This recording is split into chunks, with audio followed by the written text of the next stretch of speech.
Good morning to all beta. Welcome to science class. Today we are going to start our new chapter, uh, material, metal and non-metal. ठीक है. तो before this, I would like to ask from you people कि do you have any idea about metal and non-metal? या आप जो material अपने आसपास देखते हैं क्या आपको कोई डिफरेंस दिखाई देता है उसमें? राइट. बिल्कुल, जैसे कि कुछ लोग सोच रहे होंगे कुछ वो चीज़ें बहुत टफ होती हैं, कुछ बहुत सॉफ्ट होती हैं, किसी का शेप हम चेंज कर सकते हैं, किसी को शेप चेंज करते वक्त टूट जाता है। जैसे अगर लोहे की वायर होती है, आप टर्न करोगे तो वो टर्न हो जाएगी, वो टूटेगी नहीं बीच में से। पर अगर लकड़ी को आप घुमाओगे तो वो टूट जाती है बेटा। ठीक है। तो अगर हम मटेरियल को इसके भी यहाँ पे देखो कि कौन सी चीज़ टूट रही है, कौन सी नहीं टूट रही है, एक कैटेगरी ये हो गया। फिर एक टेबल आपके बुक में दिया है एनसीईआरटी में, टेबल 4.1। ठीक है, अब देखो यहाँ पे क्या दिया, appearance and hardness of material. अब आयरन कैसा अपीयर होता है, शाइनी की डल। देखो अगर आयरन का कलर देखना हो रियल, बिकॉज जो आयरन हमारे पास आता है उस पर थोड़ा रस्ट लगा होता है। जब कभी आपकी साइकिल गिरती है तो जहाँ पे स्क्रैच पड़ता है वो पर्टिकुलर पार्ट कैसा, बिल्कुल वाइट सा चमक रहा होता है, बिल्कुल सिल्वर जैसा। तो वो कैसा होता है, शाइनी होता है। ठीक है। और कैसा होता है आयरन, आयरन बहुत हार्ड होता है, मतलब इतना स्ट्रांग होता है कि हम उसको यूज़ करते हैं अपने घरों में छत को बनाने के लिए। ठीक है। कोल कैसा होता है बेटा, कोल डल होता है, ब्लैक कलर का। ठीक है। और हार्ड है कि सॉफ्ट है, very very very not very hard. ठीक है।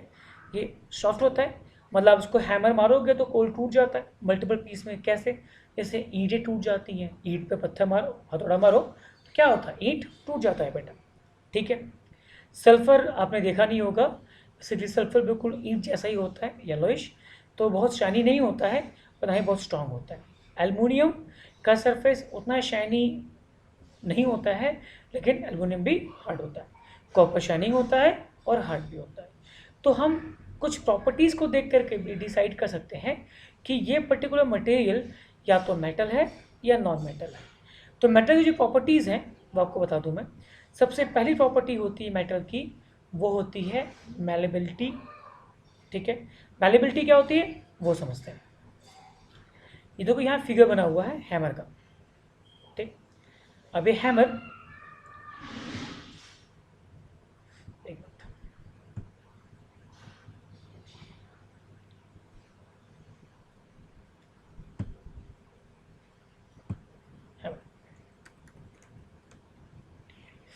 Hammer hammer hammer hammer.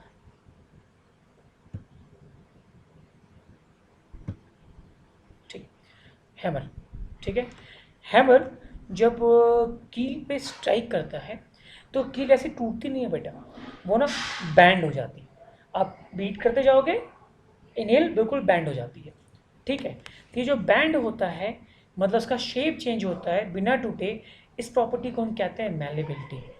ठीक है। मैलेबिलिटी क्या होती है, जब किसी मेटल को बीट किया जाता है वो बिना टूटे अपना शेप चेंज करे। when we beat a material, if it change the shape without breaking into a pieces, is called malleability. This property is only associated with the metals. So we can differentiate the material on the basis of malleability, whether this material is a metal or a non-metal. Right. अब यहाँ फिर से कुछ example दिए हुए हैं, आपको check करना है कि मैलेबल है कि नहीं है। आप देखो, आयरन की नेल को बीट करने पे क्या होगा, ये फ्लैट हो जाएगा। ठीक है, मतलब ये मेटल हो गया। कोल पीस मैंने अभी डिस्कस किया कि जब कोयले को आप बीट करते हो तो वो बिल्कुल ब्रिक की तरह, पत्थर की तरह मल्टीपल पीस में टूट जाता है बेटा। ठीक है, ब्रेक इनटू पीसेस। इसका मतलब coal is a non metal, non metal. ठीक है। और आयरन नेल क्या है बेटा, ये एग्जाम्पल है मेटल का। क्यों, क्योंकि ये अपना सरफेस चेंज कर देता है, फ्लैट हो जाता है। कोल्ड पीस क्या होता है, सरफेस चेंज नहीं कर पाता है, फ्लैट नहीं होता है, मल्टीपल पीस में ब्रेक हो जाता है, तो ये नॉन मेटल हो गया। एल्युमिनियम की वायर, ये भी अपना शेप चेंज कर सकता है, फ्लैट हो जाएगा बीट करने पे, ये भी हो गया बेटा मेटल। और पेंसिल लीड क्या होता है, हल्का सा आपने पेंसिल लीड लिया, बेंड करते टूट जाता है, यानी कि पेंसिल लीड भी क्या है बेटा, नॉन मेटल है। ठीक है, तो आई होप आपको समझ में आ जाएगा कि क्या होती है मैलेबिलिटी। ठीक है, और कैसे डिफरेंशिएट कर सकते हैं मेटल और नॉन मेटल को।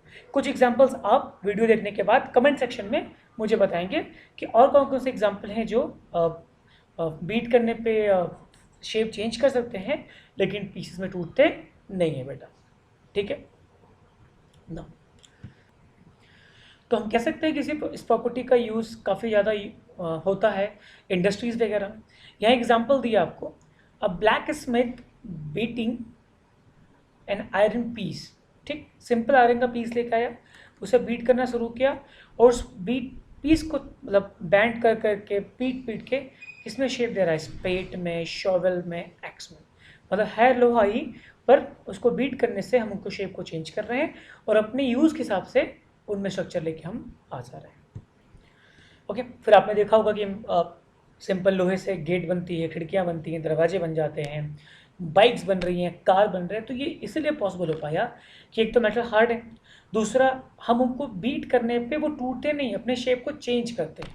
ठीक है, तो फिर रिपीट कर रहा हूँ, the change of A shape by beating on a surface of a material, this property is called malleability and metals show the property of a malleability। ठीक है, आप ये टेबल फिल करना और जो एग्जांपल आपको समझ में आता है कमेंट सेक्शन में प्लीज लिख के बताना। नेक्स्ट बेटा प्रॉपर्टी है आपका, हाँ ये मैलेबिलिटी, आप इसको अंडरलाइन भी कर सकते हो। The property of a metal which they can be beaten into a thin sheet is called malleability. बेटा ये कीवर्ड्स में काम आएगा, मार्क कर लो उसको। ठीक है, चलो एक प्रॉपर्टी और पढ़ते हैं बेटा मेटल की, वो होती है बेटा डक्टिलिटी। डक्टिलिटी मतलब होता है converting into a thin wire. ठीक है, अब आप बताओ मुझे कि जो घर में वायरिंग होती है, जो बिजली की वायरिंग जो यूज़ होती है, वो किससे बनी होती है? वो बनी होती है बेटा कॉपर से। ठीक है, कभी भी वो कोयले से नहीं बनी होती है, पेंसिल के लीड से नहीं बनी होती है।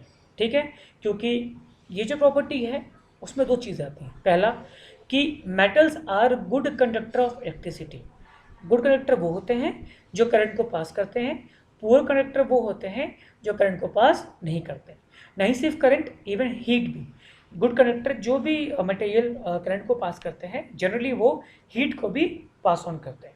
जो हीट या इलेक्ट्रिसिटी को पास ऑन करते हैं हम उनको बोलते हैं गुड कंडक्टर, जो पास ऑन नहीं करते हैं हम उनको बोलते हैं बैड कंडक्टर।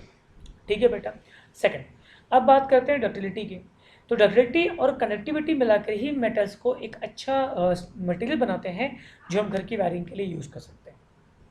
ठीक है, डक्टिलिटी क्या होती है मैं फिर से बता रहा हूँ, स्पेलिंग होती है डक्टिलिटी की DUCTILTY।